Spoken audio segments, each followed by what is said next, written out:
आज हम chemical bonding का लास्ट टॉपिक डिस्कस करेंगे, जिसका नेम है डायपोल मोमेंट। डायपोल मोमेंट क्या होता है, और इसी में हम देखेंगे कि कौन सा मॉलिक्यूल पोलर है और नॉन पोलर है।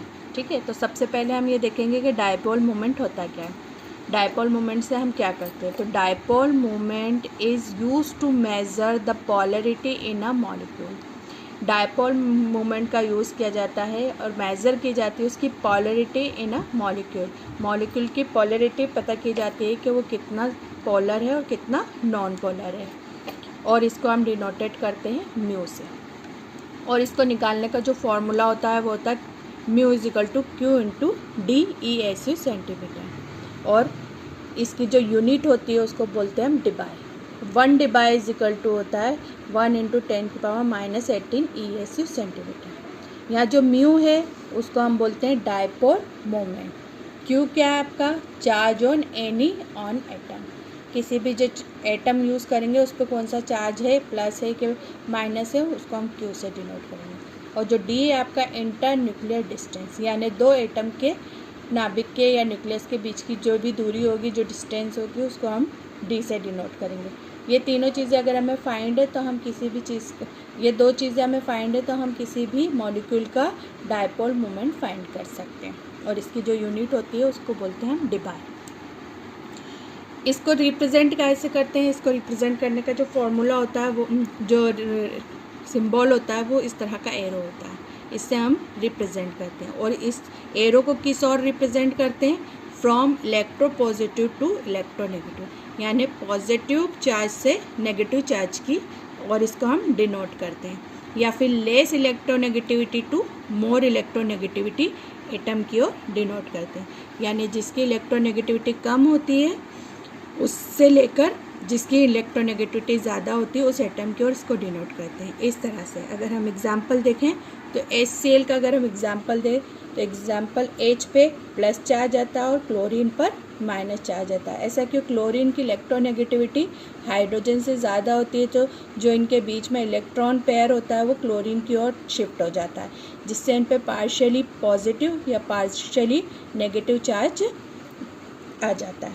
तो इस तरह से हम इसको, इस एरो को क्लोरीन, हाइड्रोजन से लेकर क्लोरीन की ओर डिनोट करेंगे।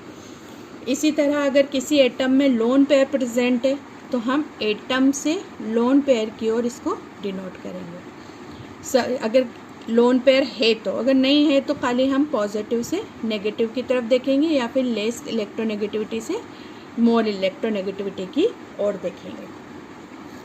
अगर हमको रिजल्टेंट डायपोल मोमेंट में be calculated using vectorial method, आपको इसमें हम डायरेक्शन बता रहे हैं। इसका मतलब है कि जो आपकी डायपोल मोमेंट है वो एक वेक्टर क्वांटिटी है, क्योंकि वेक्टर क्वांटिटी में आपकी डायरेक्शन भी होता है और रिजल्टेंट भी होता है। तो अगर हमको उसका रिजल्टेंट, डायपोल मोमेंट का रिजल्टेंट कैलकुलेट करना है तो उसके लिए हमारे पास जो वेक्टोरियल मेथड है उसका जो फॉर्मूला है वो इस तरह से है, QR, जिस तरह से हम मैथमेटिक्स में A² + B² + 2AB का फॉर्मूला फॉलो करते हैं, ऐसे यहाँ पर हम म्यू का यूज़ करेंगे, क्योंकि यहाँ पर हम डायपोल मोमेंट को म्यू से डिनोट करते हैं। तो μ² + μ2² + 2μ1 μ2 और cos थीटा। यहाँ पर जो थीटा है, थीटा की वैल्यू अगर 0 है तो आपका जो रिजल्टेंट आएगा वो मैक्सिमम आएगा। अगर थीटा की वैल्यू 180 डिग्री है तो आपका रिजल्टेंट इस मिनिमम आएगा। तो इस फॉर्मूले से आप उसका किसी भी डायपोल मोमेंट का रिजल्टेंट कैलकुलेट कर सकते हैं। ये तो हमने देखा कि डायपोल मोमेंट से हम पॉलरिटी फाइंड करते हैं, साथ ही हम डायपोल मोमेंट से क्या पता करते हैं कि किसी कोवेलेंट बॉन्ड में कितना आयोनिक कैरेक्टर है। आपको अगर याद होगा तो इससे पहले हमने एक फजान्स रूल पढ़ा था, जिसमें हमने ये पढ़ा था कि किसी आयोनिक कंपाउंड में कितना कोवेलेंट कैरेक्टर प्रेजेंट है, उसका परसेंटेज निकाला था। इसी तरह हम डायपोल मोमेंट से क्या निकालेंगे कि किसी कोवेलेंट कंपाउंड में कितना आयोनिक नेचर है, कितना आयोनिक आयोनिक नेचर है, या उसका कोवेलेंट बॉन्ड में उसका कितना परसेंटेज है। ये सारी चीज़ें हम इसके अंदर निकालेंगे। अब मैं आपको एक एक करके एग्जांपल्स बताती जाऊंगी और हमें भी पता करना है कि कौन सा मॉलिक्यूल पोलर है, कौन सा नॉन पोलर है, ये सारी चीज़ें भी हमको पता करनी है इसमें। यदि हमें पता करना है कि कोई मॉलिक्यूल पोलर है या नॉन पोलर है, तब हम उनका म्यू नेट निकालेंगे, यानी एक मॉलिक्यूल का μ1 दूसरे मॉलिक्यूल का μ2। अगर हम इन दोनों को प्लस करें या माइनस करें, जो भी करें, प्लस करने पे अगर उनका जो वैल्यू आ रही है, जो आंसर आ रहा है, वो डायपोल मोमेंट का जो नेट डायपोल मोमेंट निकालें। अगर डायपोल मोमेंट यानी म्यू नेट अगर 0 आता है तो वो मॉलिक्यूल नॉन पोलर हो जाएगा, और अगर mu net not equal to 0 आता है, यानी 0 नहीं आकर कोई और वैल्यू आती है, तो वो मॉलिक्यूल आपका पोलर कहलाएगा। अब हम एक एक करके एग्जाम्पल देखते जाते हैं कि कौन सा मॉलिक्यूल आपका पोलर होगा और कौन सा नॉन पोलर होगा। जिस मॉलिक्यूल का म्यू नेट 0 आता जाएगा वो सब नॉन पोलर होते जाएंगे, और जिसका mu net not equal to 0 होगा वो पोलर होंगे। अब मैं आपको इनको एग्जाम्पल से एक्सप्लेन करती हूँ। तो सबसे पहले हम एग्जाम्पल देखेंगे CO2 का। देखिए CO2, यहाँ पर मैं आपको यहाँ C डबल बॉन्ड हो, C डबल बॉन्ड हो, तो आप देखेंगे कि जो आपकी ऑक्सीजन है वो इलेक्ट्रोनेगेटिविटी की ज़्यादा होती है, उस पर माइनस चार्ज होगा, कार्बन पे प्लस होगा और इधर वाले ऑक्सीजन पे भी माइनस चार्ज होगा। तो हम इसका डायरेक्शन बताएंगे। तो अभी हमने देखा कि लेस इलेक्ट्रोनेगेटिविटी से मोल इलेक्ट्रोनेगेटिविटी की ओर, तो जो कार्बन की इलेक्ट्रोनेगेटिविटी है वो कम होती है ऑक्सीजन से, तो हम इसका जो डायरेक्शन बताएंगे वो ऑक्सीजन की ओर बताएंगे। इसी तरह इधर भी हम ऑक्सीजन। तो आप देख रहे हैं कि दोनों डायपोल मोमेंट का जो डायरेक्शन है वो अपोजिट साइड में, तो ये दोनों एक दूसरे को कैंसिल आउट कर देंगे, तो म्यू नेट की वैल्यू क्या आएगी आपकी 0 आएगी, तो आपका मॉलिक्यूल नॉन पोलर हो जाएगा। यानी हम CO2 को कहेंगे कि CO2 कैसा मॉलिक्यूल है, नॉन पोलर। अब इसे हम एक एक करके और बहुत सारे एग्जाम्पल्स देखते हैं। तो उसमें सबसे पहले हम देखेंगे डायएटॉमिक मॉलिक्यूल्स। डायएटॉमिक मॉलिक्यूल्स में पहले हम देखेंगे होमो एटॉमिक मॉलिक्यूल्स।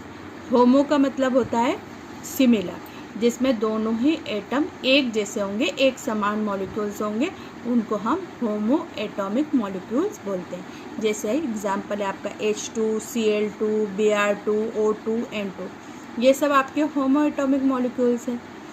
इनमें जो डायपोल मोमेंट आएगा वो ऑलवेज 0 आएगा, हमेशा 0 आएगा, क्योंकि अगर हम इनके बॉन्डिंग करें, H की बॉन्डिंग करें या Cl की बॉन्डिंग करें, तो इनके बीच में कोई इलेक्ट्रोनेगेटिविटी नहीं है, और इनके बीच में अगर कोई इलेक्ट्रोनेगेटिविटी नहीं है तो इनके बीच में कोई डायपोल, कोई पोलरिटी नहीं है, इसलिए ये हमेशा नॉन पोलर रहेंगे। तो हम लिख सकते हैं कि dipole moment of homo atomic molecule always 0, यानी इनका जो भी म्यू की जो भी वैल्यू आएगी वो हमेशा 0 ही आएगी, और ये नॉन पोलर ही रहेंगे। अब हम देखेंगे दूसरे टाइप के मॉलिक्यूल, जिसको हम बोलते हैं हेट्रो एटॉमिक मॉलिक्यूल। हेट्रो का मतलब होता है अलग अलग, जिसमें जो मॉलिक्यूल्स हैं वो आपके अलग अलग होंगे, दोनों मॉलिक्यूल्स अलग अलग होंगे। तो हेट्रो एटॉमिक मॉलिक्यूल्स और ऑलवेज पोलर। क्यों होंगे ऐसा? क्योंकि उनमें कुछ ना कुछ इलेक्ट्रोनेगेटिविटी का डिफरेंस प्रेजेंट होगा। जैसे अगर हम HCl लेते हैं, HF लेते हैं, HBr लेते हैं, HCl लेते हैं, तो अभी मैंने आपको बताया HCl का, पीछे भी बताया था, Cl की इलेक्ट्रोनेगेटिविटी हाइड्रोजन से ज़्यादा होती है, तो इस पर पार्शली नेगेटिव चार्ज आएगा और इस पर प्लस चार्ज आएगा, और इसका जो डायरेक्शन रहेगा वो किस तरह से रहेगा, इस तरह से रहेगा। तो यहाँ पर आपकी इलेक्ट्रोनेगेटिविटी प्रेजेंट है, इसलिए यहाँ पर कुछ ना कुछ म्यू नेट की वैल्यू आएगी, इसलिए mu net not equal to 0 आएगा, इसलिए वो पोलर होंगे। यानी जो आपके हेट्रो एटॉमिक मॉलिक्यूल हैं जैसे HCl, HF, HBr, HI, वो सब इलेक्ट्रोनेगेटिविटी प्रेजेंट होने की वजह से सभी पोलर होंगे। ठीक है, इसका एक क्वेश्चन और कंपैरिजन का क्वेश्चन आता है कि HF, HCl, HBr या HI में कौन ज़्यादा पोलर है। तो हम यहाँ पर इनके बीच में क्या देखेंगे, इनकी इलेक्ट्रोनेगेटिविटी देखेंगे। तो हमने जब आपकी पीरियोडिक टेबल पढ़ी थी तो मैंने आपको एक्सप्लेन किया था कि किन किन कंपाउंड की इलेक्ट्रोनेगेटिविटी ज़्यादा होती है और किन की कम। तो वहाँ हमने देखा था कि फ्लोरीन की इलेक्ट्रोनेगेटिविटी सबसे ज़्यादा होती है। ये ग्रुप 17 के सब एटम्स जो एलिमेंट है वो ग्रुप 17 के, और ग्रुप 17 में जब हम ऊपर से नीचे आते हैं तो इलेक्ट्रोनेगेटिविटी बढ़ती जाती है। तो फ्लोरीन की सबसे ज़्यादा होती है, फिर क्लोरीन की, फिर ब्रोमीन की, फिर आयोडीन। तो इनका जो सीक्वेंस होगा वो इस तरह से होगा कि HF की सबसे ज़्यादा, फिर HCl, HBr, HI, यानी HF सबसे ज़्यादा पोलर होगा आपका और HI नॉन पोलर होगा या सबसे कम पोलर होगा। अब हम तीसरे देखेंगे पॉली एटॉमिक मॉलिक्यूल यानी AB2 टाइप के मॉलिक्यूल, जैसे BCl2, CO2 का तो मैंने आपको ऊपर अभी बताया ही सही।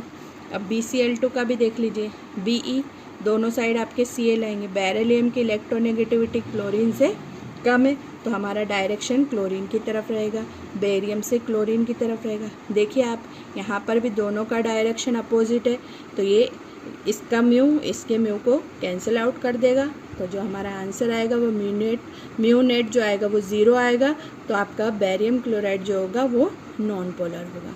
इसी तरह कार्बन डाइऑक्साइड में भी ऑक्सीजन की इलेक्ट्रोनेगेटिविटी कार्बन से ज़्यादा है तो इसका डायरेक्शन ऑक्सीजन की ओर होगा। यहाँ पर भी दोनों आपको अपोजिट साइड में दिख रहे हैं तो म्यू नेट आपका 0 आएगा और ये भी आपका नॉन पोलर होगा। चलिए और एग्जांपल्स देखते हैं हम इनके।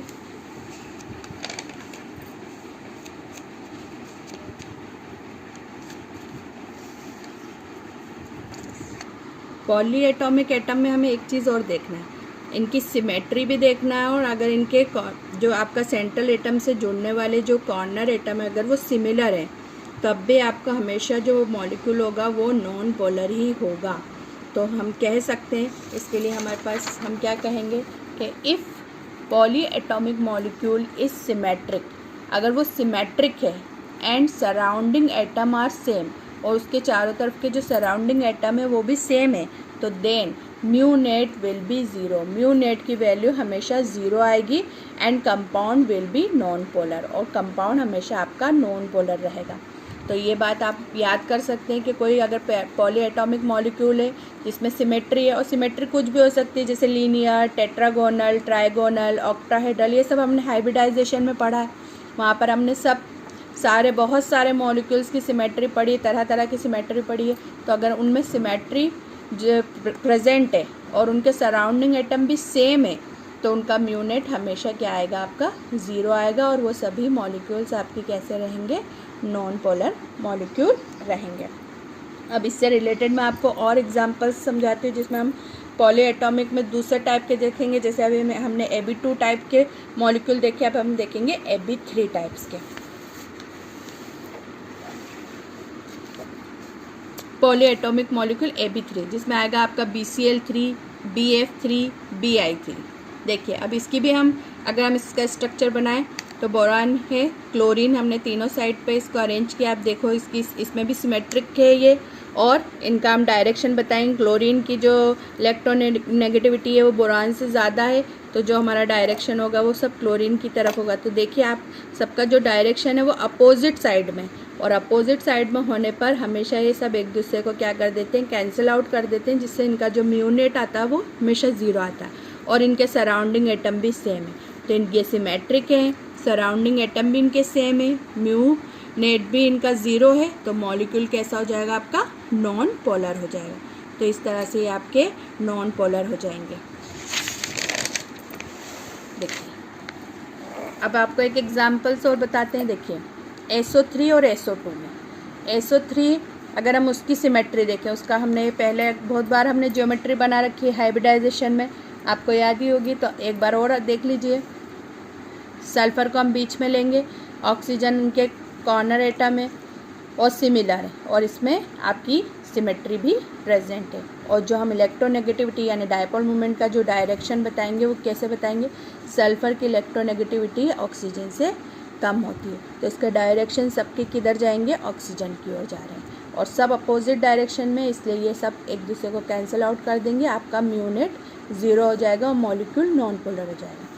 पर SO2 में ऐसा नहीं होगा क्योंकि यहाँ पर एक लोन पेयर प्रेजेंट है, और अभी मैंने आपको बताया कि अगर लोन पेयर प्रेजेंट होता है तो म्यू नेट कभी भी 0 नहीं आता है। कुछ केसेस में 99% में ऐसा ही होता है, 1% एक्सेप्शन होते हैं हमारे पास जिसमें लोन पेयर प्रेजेंट होने के बावजूद भी वो क्या हो जाते हैं, नॉन पोलर हो जाते हैं। उसका एग्जांपल भी मैं आपको बताऊंगी कि किन मॉलिक्यूल्स में आपके लोन पेयर प्रेजेंट होने पर भी वह नॉन पोलर मॉलिक्यूल्स हैं। पर ये 1% है, बाकी 99% केसेस में अगर लोन पेयर प्रेजेंट है तो वो मॉलिक्यूल हमेशा पोलर होता है। देखिए यहाँ पर हम SO2 का डायरेक्शन देखेंगे, यहाँ पर 2 ऑक्सीजन है और एक लोन पेयर है, इनके डायरेक्शन भी आप देख रहे हैं। तो आप देखो ये दोनों जो डायरेक्शन है ये क्या होंगे, आपके जुड़ जाएंगे। ये आपका लोन पेयर प्रेजेंट होने की वजह से क्या हो जाएगा, ये म्यूनेट आपका 0 नहीं आएगा, इसलिए ये क्या हो जाएगा, आपका पोलर हो जाएगा। आपकी इसमें सिमेट्री भी है, सराउंडिंग एटम भी सेम है, पर म्यूनेट 0 नहीं है। क्यों? क्योंकि इसमें लोन पेयर प्रेजेंट है, और लोन पेयर प्रेजेंट होने की वजह से जो आपका म्यूनेट था वो नॉट इक्वल टू 0 हो गया, और जब म्यू की वैल्यू 0 नहीं होती है तो ऐसा मॉलिक्यूल पोलर हो जाता है। तो आपका SO3 तो नॉन पोलर है, बट SO2 आपका क्या है, नॉन पोलर है। इसकी वजह आपको पता है, क्योंकि इसमें क्या है, लोन पेयर प्रेजेंट है। अब हम और टाइप के पॉलीएटॉमिक मॉलिक्यूल देखेंगे, AB4 टाइप के, जैसे CCl4, CH4, SiF4। इनमें भी मैं आपको एक का एग्जांपल बताती हूँ, 2 के आप खुद कर कर देखेंगे। इसकी भी मैं सिमेट्रिक बनाती हूँ। क्लोरीन की, कार्बन बीच में लेंगे, क्लोरीन है चारों तरफ। इसमें भी इलेक्ट्रोनेगेटिविटी का डायरेक्शन देखेंगे तो सबका क्लोरीन की तरफ जाएगा, क्योंकि कार्बन की इलेक्ट्रोनेगेटिविटी कम होती है क्लोरीन से।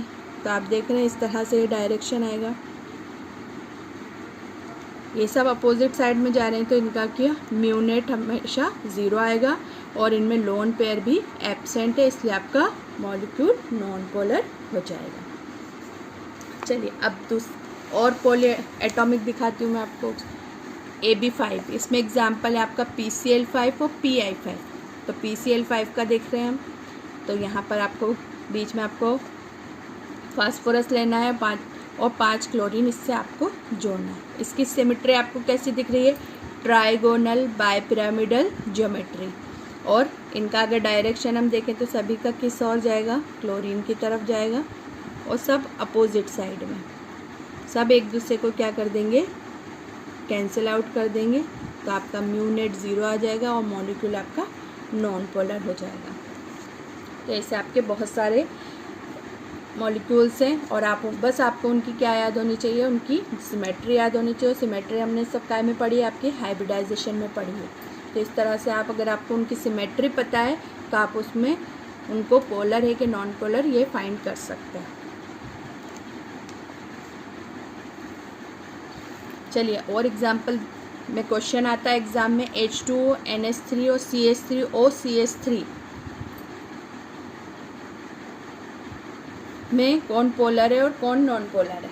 ठीक है, चलिए देखते हैं। हम H2O का सबसे पहले देखते हैं। तो ये ऑक्सीजन है और 2 हाइड्रोजन इससे हमने जोड़ी है, तो इसमें 2 लोन पेयर प्रेजेंट है। 2 लोन पेयर प्रेजेंट है, इसका म्यूनेट नॉट इक्वल टू 0 आएगा, क्योंकि इसमें लोन पेयर प्रेजेंट है। और डायरेक्शन हमने लोन पेयर का क्या बताया था, एटम से लोन पेयर की ओर। तो देखिए इसका डायरेक्शन और इसका डायरेक्शन एक ही वे में जा रहा है, और इसका डायरेक्शन और इसका डायरेक्शन एक ही वे में जा रहा है। तो ये म्यूनेट और ये म्यूनेट आपस में जुड़ेगा। यहाँ पर कैंसिल आउट नहीं हो रहा, कैंसिल आउट होता है तो म्यूनेट 0 आता है। यहाँ पर ये प्लस हो जाएगा, प्लस होने पर कुछ ना कुछ इसकी वैल्यू आएगी, यानी कि म्यूनेट आपका नॉट इक्वल टू 0 आएगा। इसलिए आपका H2O का जो मॉलिक्यूल है वो कैसा कहलाएगा, पोलर कहलाएगा। इसी तरह अगर हम NH3 का देखें तो NH3 में आपके N और 3 H जोड़ेंगे, और इसमें एक लोन पेयर प्रेजेंट होता है। यहाँ पर भी आप देखिए सबका यहाँ पर हाइड्रोजन की इलेक्ट्रोनेगेटिविटी नाइट्रोजन से कम है, तो सभी का डायरेक्शन किस ओर होगा, नाइट्रोजन की ओर होगा। देखिए, और लोन पेयर की इलेक्ट्रोनेगेटिविटी ज़्यादा होगी तो हम नाइट्रोजन से ऊपर की ओर बताएंगे। तो देखिए आप सबका डायरेक्शन एक ही वे में जा रहा है, यानी यहाँ पर भी आपका जो है म्यूनेट 0 नहीं आएगा, क्योंकि ये सब आपस में जुड़ेंगे। जब डायरेक्शन अपोजिट वे में आता है तब कैंसिल आउट हो जाता है और आपका मॉलिक्यूल कैसा हो जाता है, नॉन पोलर।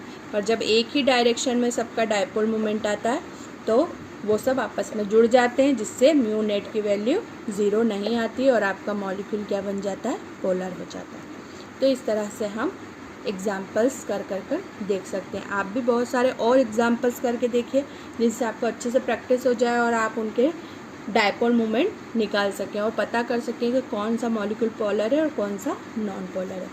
चलिए और एग्जांपल्स देखते हैं हम। एक्सेप्शन देखते हैं। मैंने अभी आपको बताया था, अभी मैं बोल रही थी कि जिसमें भी लोन पेयर प्रेजेंट होगा वो हमेशा कैसे होंगे, आपके पोलर होंगे। पर 99% में 1% मैंने आपको बताया था कि अगर लोन पेयर होता है तब भी कोई कोई मॉलिक्यूल्स क्या हो जाता है, नॉन पोलर हो जाता है। उसका एग्जांपल हम देखेंगे HCF2। देखिए लोन पेयर, बॉन्ड पेयर निकालना, ये सब हमने हाइब्रिडाइजेशन में पढ़ा था। उसका मैंने आपको फॉर्मूला भी याद कराया था कि Z = 1/2 number of valence electron central atom plus monovalent atomic देखेंगे तो हाइड्रोजन, फ्लोरीन, क्लोरीन, ब्रोमीन या आयोडीन अगर उससे जुड़े हुए हैं तो Z की वैल्यू निकालेंगे हम 1/2। यहाँ पर जिनॉन में कितने होते हैं आपके नंबर ऑफ वैलेंस इलेक्ट्रॉन, 8 होते हैं, प्लस आपके मोनोवेलेंट एटॉमिक कौन सा जुड़ा है इसमें, फ्लोरीन, और कितने जुड़े हैं वो 2, तो हम उसको +2 कर देंगे, यानी आपके 5 इलेक्ट्रॉन आ जाएंगे। तो 5 इलेक्ट्रॉन में 3 लोन पेयर हैं और 2 बॉन्ड पेयर हैं। इसकी ज्योमेट्री कैसी आएगी आपकी, ट्राइगोनल बाय पिरामिडल। अब इसका डायग्राम बनाते हैं। जिनॉन को बीच में लेंगे, दोनों साइड हम फ्लोरीन जोड़ेंगे और 3 बॉन्ड पेयर है इसमें, 3 लोन पेयर बनाए हमने। देखिए अब इसका म्यूनेट जो आएगा वो आपका आएगा 0 आएगा। देखिए अगर हम इसका डायरेक्शन बनाएं तो देखिए फ्लोरीन की इलेक्ट्रोनेगेटिविटी ज़्यादा होती है। ये हमने डायरेक्शन बनाया तो ये दोनों अपोजिट हैं एक दूसरे के, तो ये एक दूसरे को कैंसिल आउट कर देंगे। इसका डायरेक्शन इस तरह से आएगा, इसका डायरेक्शन इस तरह से आएगा, इसका डायरेक्शन ये तीनों भी अपोजिट डायरेक्शन में, तो ये तीनों भी एक दूसरे को कैंसिल आउट कर देंगे, जिससे म्यूनेट की वैल्यू आपकी 0 आ जाएगी और आपका मॉलिक्यूल नॉन पोलर हो जाएगा। यानी आप देख रहे हैं यहाँ पर लोन पेयर प्रेजेंट होने के बावजूद भी एक ऐसा मॉलिक्यूल हो गया नॉन पोलर। बस हमको पता करना है कि उसका स्ट्रक्चर किस तरह से और उसमें कितने लोन पेयर हैं और उनका। इसी तरह आपका HCF4 में भी यही रहेगा। यहाँ पर भी 2 लोन पेयर आ जाते हैं, 4 बॉन्ड पेयर आ जाते हैं, ज्योमेट्री आपकी ऑक्टाहेड्रल आ जाती है और जो इनका म्यूनेट आता है वो 0 आता है और ये भी नॉन पोलर होता है।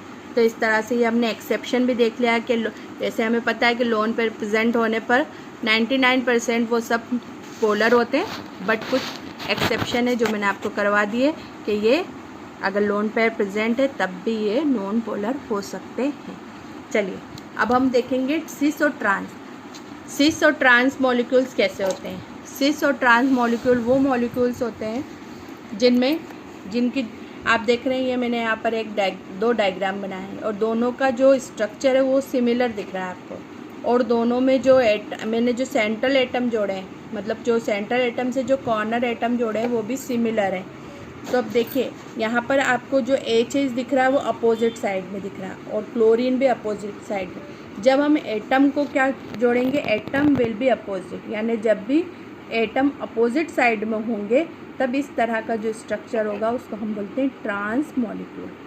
देखिए यहाँ पर भी वही 2 क्लोरीन जुड़े हैं और 2 हाइड्रोजन जुड़े हुए हैं, पर यहाँ पर अपोजिट डायरेक्शन में नहीं। देखिए क्लोरीन सेम डायरेक्शन में और हाइड्रोजन सेम डायरेक्शन में। तो इस तरह से जब एटम अरेंज होते हैं तब इस तरह के मॉलिक्यूल को हम बोलते हैं सिस मॉलिक्यूल, यानी दोनों का स्ट्रक्चर सेम है, दोनों के सेंट्रल एटम सेम है, कॉर्नर एटम सेम है, सब कुछ सेम है, बट सिर्फ उनका अरेंजमेंट डिफरेंट है। ट्रांस में जो कॉर्नर एटम होते हैं वो अपोजिट साइड में अरेंज होते हैं और सिस में सेम डायरेक्शन में अरेंज होते हैं।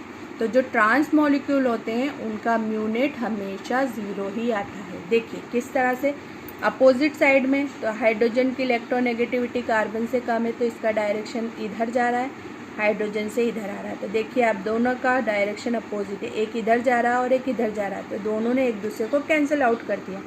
इसी तरह क्लोरीन की इलेक्ट्रोनेगेटिविटी कार्बन से ज़्यादा है तो डायरेक्शन देखिए क्लोरीन की ओर आ रहा है दोनों साइड, तो ये दोनों भी अपोजिट डायरेक्शन में है, इसलिए ये भी एक दूसरे को कैंसिल आउट कर देंगे। तो जो म्यूनेट की वैल्यू है वो आपकी 0 आ जाएगी और आपका मॉलिक्यूल कैसा हो जाएगा, नॉन पोलर। इसी तरह सिस में देखेंगे, अब यहाँ पर क्लोरीन एक ही डायरेक्शन में, तो देखिए ये दोनों का डायरेक्शन सेम है, हाइड्रोजन भी सेम उस वे में, इसलिए इनका डायरेक्शन, तो ये यहाँ पर एक दूसरे को कैंसिल आउट नहीं कर रहे हैं। ये क्या होंगे, दोनों प्लस होंगे, यहाँ पर भी ये दोनों प्लस होंगे। तो प्लस होने से म्यू नेट की वैल्यू कभी भी 0 नहीं आएगी। तो ये मॉलिक्यूल कैसा हो जाएगा, आपका पोलर हो जाएगा। यानी आप देखिए अब इसमें स्ट्रक्चर सेम है बट और इनका जो फॉर्मूला है वो भी सेम है, बस उनके अरेंजमेंट के अकॉर्डिंग हमने उनको चेंज करके देखा। तो जो अपोजिट डायरेक्शन में होते हैं उन ट्रांस बोलते हैं और जो सिमिलर डायरेक्शन में होते हैं उसे सिस बोलते हैं। तो हम कह सकते हैं सिस हमेशा, सिस का जो डायपोल मोमेंट है वो ट्रांस से हमेशा ज़्यादा होगा। तो हम लिख सकते हैं dipole moment of cis greater than trans, यानी सिस हमेशा का डायपोल मोमेंट सिस का हमेशा ज़्यादा होगा। पर ये डिपेंड करता है उसके स्ट्रक्चर पर, but depends on structure पे डिपेंड करता है। क्योंकि कई बार क्या होता है सिस और ट्रांस दोनों का जो डायपोल मोमेंट होता है वो नॉट ज़ीरो आ जाता है, मतलब ज़ीरो के बराबर नहीं रहता। तो अब हम कैसे पता लगाएंगे किसका ज़्यादा और किसका कम है? तो हमेशा जब दोनों ही पोलर आ जाए, सिस भी पोलर आ जाए और ट्रांस भी पोलर आ जाए, तब ट्रांस का डायपोल मोमेंट हमेशा ज़्यादा होता है। चलिए उसका भी मैं आपको एग्जांपल, एक एक्सेप्शन है वो मैं आपको बता देती हूँ। देखिए ये एक्सेप्शन है, इसमें ये मैंने ट्रांस बनाया और ये सिस बनाई। यहाँ पर मैंने लिया देखिए CH3HCl। ये कब होगा? देखिए यहाँ पर दो एटम तो सिमिलर है अपोजिट साइड में, और जो दो एटम है जो सेंट्रल एटम है वो डिफरेंट है, CH3 और Cl, हेड सिस और ट्रांस, बट यहाँ पर सिमिलर नहीं है। जो मैंने इससे ऊपर वाला आपको एग्जाम्पल्स बताया था उसमें देखिए अगर दोनों हाइड्रोजन थे तो दोनों ही क्लोरीन थे, इधर भी दोनों हाइड्रोजन और दोनों क्लोरीन। पर इस डायग्राम में देखिए दो हाइड्रोजन के तो सिमिलर है पर एक CH3 है और एक क्लोरीन है। इसको भी हम अरेंज करेंगे तो ये ट्रांसफॉर्म है, देखिए अपोजिट डायरेक्शन में है ये, और यहाँ पर ये सिमिलर डायरेक्शन में, तो ये सिस है। अब यहाँ पर भी जो म्यू नेट आएगा वो 0 नहीं आएगा, ट्रांस में भी और सिस में भी म्यू नेट 0 नहीं आएगा। पर दोनों के म्यू नेट 0 नहीं होने पर भी किसकी वैल्यू ज़्यादा आएगी? हमेशा ट्रांस की आएगी, और दोनों ही पोलर होंगे। और कौन सा ज़्यादा पोलर होगा? ट्रांस मॉलिक्यूल ज़्यादा पोलर होगा। ये सिर्फ एक्सेप्शन है, ज़्यादा नहीं होता है। ज़्यादातर में तो हमेशा सिस ही पोलर होते हैं और ट्रांस नॉन पोलर होते हैं। हमेशा हम यही कहेंगे dipole moment of cis greater than trans. सिर्फ किस पे डिपेंड करेगा? कभी कभी वो भी, but depend on a structure पे डिपेंड करेगा। अगर आपको कॉर्नर एटम अलग अलग दिख रहे हैं तब हम उसमें देखेंगे कि दोनों का म्यू नेट 0 नहीं आएगा, और अगर सिमिलर दिख रहे हैं तो म्यू नेट, ट्रांस का जो म्यू नेट है वो हमेशा 0 आएगा और सिस का म्यू नेट हमेशा नॉट इक्वल टू 0 आएगा, तो वो पोलर रहेगा, और ट्रांस हमेशा नॉन पोलर रहेगा। चलिए अब नीट में जो बहुत ज़्यादा जो क्वेश्चन आता है वो ये आता है, बहुत ज़्यादा आता है ये कि which has more dipole movement, इनमें से किसका डायपोल मूवमेंट किसका ज़्यादा है, NH3 और NF3। ये क्वेश्चन कई बार पूछा गया है। देखिए तो NH3 का तो अभी डायग्राम मैंने आपको पीछे भी बना के बताया। इसमें एक लोन, देखो दोनों का स्ट्रक्चर सेम दिख रहा है, दोनों में एक एक लोन पेयर है। यहाँ पर 3 हाइड्रोजन जुड़ी है और यहाँ पर 3 फ्लोरीन जुड़ी है। अगर हम इलेक्ट्रोनेगेटिविटी का डिफरेंस देखें तो हाइड्रोजन की इलेक्ट्रोनेगेटिविटी नाइट्रोजन से बहुत कम होती है, तो इन सब का डायरेक्शन नाइट्रोजन की तरफ होगा, और लोन पेयर एक होगा आपका लोन पेयर की तरफ, नाइट्रोजन से लोन पेयर की तरफ। तो देखिए आपको सबका डायरेक्शन कैसा दिख रहा है? एक ही वे में दिख रहा है, एक ही तरफ दिख रहा है। तो ये सारे म्यू नेट आपकी μ1, μ2 और μ3 तीनों आपस में जुड़ जाएंगे और कुछ ना कुछ इसकी वैल्यू आएगी, तो म्यू नेट की वैल्यू 0 नहीं आएगी, तो आपका जो NH3 है वो आपका पोलर होगा। पर NF3 में क्या होता है? फ्लोरीन की इलेक्ट्रोनेगेटिविटी नाइट्रोजन से ज़्यादा है, जिससे जो डायपोल मोमेंट का डायरेक्शन है वो अपोजिट हो जाएगा, नाइट्रोजन से फ्लोरीन की ओर हो जाएगा। देखिए आप, नाइट्रोजन से फ्लोरीन की ओर हो गया, जिससे ये सब अपोजिट डायरेक्शन में आ गया और ये सब एक दूसरे को कैंसिल आउट कर देंगे, और म्यू नेट की वैल्यू क्या आ जाएगी? आपकी 0 आ जाएगी और नॉन पोलर हो जाएगा। यानी NH3 आपका पोलर होता है और NF3 आपका नॉन पोलर होता है। ऐसा क्यों हुआ? क्योंकि इनमें डायपोल मोमेंट का जो डायरेक्शन है वो अपोजिट हो गया, क्योंकि फ्लोरीन की इलेक्ट्रोनेगेटिविटी नाइट्रोजन से ज़्यादा है, जबकि NH3 में हाइड्रोजन की इलेक्ट्रोनेगेटिविटी नाइट्रोजन से कम है। तो इस तरह का क्वेश्चन आता है कि NH3 और NF3 में कौन ज़्यादा आपका किसका डायपोल मोमेंट ज़्यादा है, तो NH3 आपका डायपोल मोमेंट हमेशा ज़्यादा रहेगा और वो पोलर रहेगा, और NF3 आपका नॉन पोलर रहेगा। अब आपके कुछ हमने ये जितना कुछ पढ़ा है इसको हम शॉर्ट फॉर्म में समझेंगे, उनके कुछ पॉइंट्स को समझ लेंगे, जिससे हम उन पॉइंट्स को अगर हम अच्छे से लर्न कर लेंगे तो हमें ये जितना हमने सब पढ़ा है ये हमें अच्छे से याद हो जाएगा और वो माइंड में बैठ जाएगा कि हमको किस तरह से किसी मॉलिक्यूल को पोलर है कि नॉन पोलर है वो हम इजी वे में फाइंड कर सकते हैं। तो इसके लिए अब हम कुछ पॉइंट्स है वो मैं आपको एक्सप्लेन करती जाती हूँ और आप उनको नोट डाउन कर लेना। Find to polar and non polar molecule, यानी हमको पता करना है कि कोई सा मॉलिक्यूल पोलर है कि नॉन पोलर है, उसको हम कैसे देखेंगे। तो सबसे पहला पॉइंट है dipole moment proportional to electronegativity difference, यानी अगर इलेक्ट्रोनेगेटिविटी का डिफरेंस जिसमें सबसे ज़्यादा होगा उसका डायपोल मोमेंट भी सबसे ज़्यादा होगा, यानी कि वो मॉलिक्यूल आपका पोलर होगा। इस बात को ये मैंने आपको पहले भी एक्सप्लेन कर दिए कि जिनके बीच में भी इलेक्ट्रोनेगेटिविटी का डिफरेंस होगा उनमें कुछ ना कुछ पॉलरिटी होगी और उनका डायपोल मोमेंट होगा और वो उनका म्यूनेट नॉट इक्वल टू 0 आएगा, यानी कि वो पोलर होंगे। दूसरा पॉइंट आएगा आपका dipole moment inversely proportional to bond angle, यानी बॉन्ड एंगल अगर जिसका बॉन्ड एंगल ज़्यादा है उसका डायपोल मोमेंट कम है और जिसका बॉन्ड एंगल कम है उसका डायपोल मोमेंट ज़्यादा है। तो हमेशा डायपोल मोमेंट किसके इन्वर्स होगा, बॉन्ड एंगल के। तो देखिए इसका एग्जांपल मैं बताती हूँ आपको।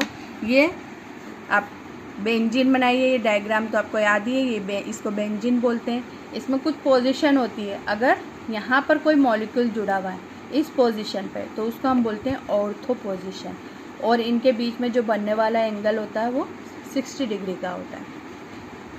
इसी तरह इस पोजीशन को छोड़ के अगर कोई एटम यहाँ पर जुड़ जाए, इस पोजीशन पे जुड़ जाए तो इसको बोलते हैं मेटा पोजीशन। इसका बॉन्ड एंगल आएगा आपका 120 डिग्री।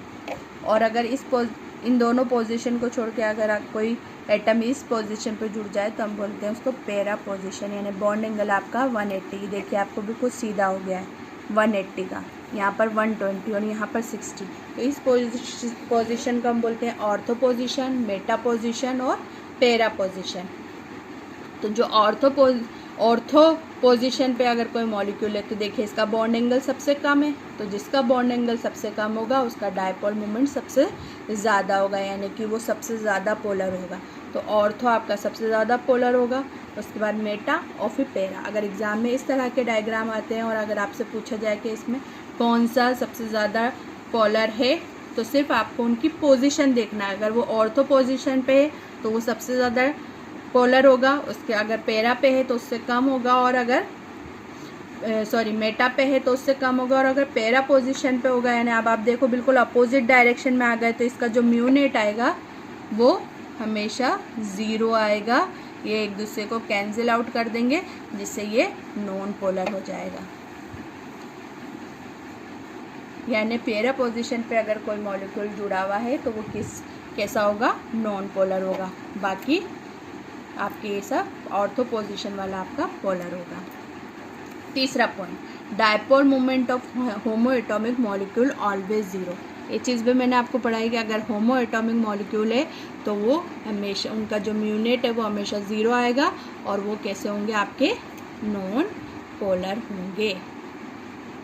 ये सब चीज़ें हम पहले पढ़ चुके हैं क्योंकि इनके बीच ये सब सिमिलर एटम है तो इलेक्ट्रोनेगेटिविटी का डिफरेंस में 0 आएगा और 0 आएगा तो इनका डायपोल मोमेंट भी 0 आएगा, इसलिए सब नॉन पोलर होंगे। Fourth is dipole moment of cis greater than trans. Cis का डायपोल मोमेंट हमेशा ज़्यादा होगा ट्रांस से, बट डिपेंड ऑन स्ट्रक्चर। बस स्ट्रक्चर पर आपको ध्यान रखना। अगर सिमिलर एटम अपोजिट डायरेक्शन में जुड़े हुए हैं तो उस पोजीशन को हम बोलते हैं ट्रांस, और अगर सिमिलर एटम है और सेम डायरेक्शन में जुड़े हुए तो उस पोजीशन को हम बोलते हैं सिस। तो उसको हम सिस का हमेशा डायपोल मोमेंट ज़्यादा होगा। किसी किसी केस में एक्सेप्शन होता है कि उसमें क्या होता है कि आपके जो कॉर्नर एटम है वो डिफरेंट हो जाते हैं, जिस पे हमको ध्यान देना। अगर वो डिफरेंट है तब सिस और ट्रांस दोनों में कुछ ना कुछ म्यूनेट की जो वैल्यू है वो कुछ ना कुछ आएगी, तब ट्रांस ज़्यादा पोलर होगा सिस के अकॉर्डिंग। ठीक है, वो 1% है, बाकी तो हमेशा क्या रहेगा आपका सिस ही पोलर रहेगा और ट्रांस नॉन पोलर रहेगा। फिफ्थ है आपका molecule with zero lone pair has dipole moment zero, यानी जिस मॉलिक्यूल के पास लोन पेयर नहीं है वो उसका डायपोल मोमेंट भी हमेशा ज़ीरो आएगा। ये भी हमने पढ़ चुके हैं कि अगर किसी भी मॉलिक्यूल के अंदर लोन पेयर प्रेजेंट है तो वो उसका म्यूनेट कभी भी ज़ीरो नहीं आएगा और वो पोलर होगा, और अगर लोन पेयर प्रेजेंट नहीं है तो वो नॉन पोलर होगा। सिर्फ 1% एक्सेप्शन होता है कि किसी मॉलिक्यूल में लोन पेयर प्रेजेंट होने पर भी वह नॉन पोलर हो जाता है, वो मैंने उसका एग्जाम्पल आपको समझा दिया।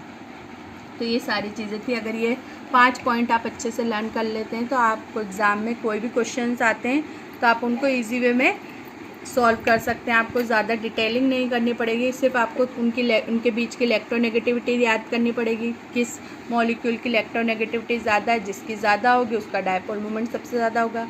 बॉन्ड एंगल जिसका कम होगा उसकी डायपोल मोमेंट ज़्यादा होगा।